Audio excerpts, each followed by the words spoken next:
we are demonstrate sulphite test kit. Aquasol AE206 test kit is used to check sulphite of the water.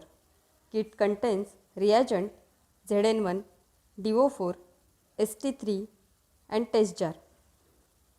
Take the test jar and fill the sample up to the 10 ml mark. Add 10 drops of reagent Zn1.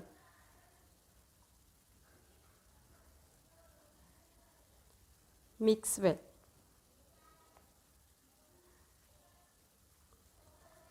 Then add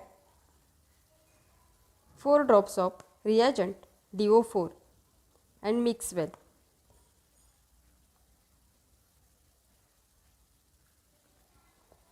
To estimate the value of sulphide, we will add reagent St3 dropwise, counting the number of drops while mixing until the color change from colorless to blue.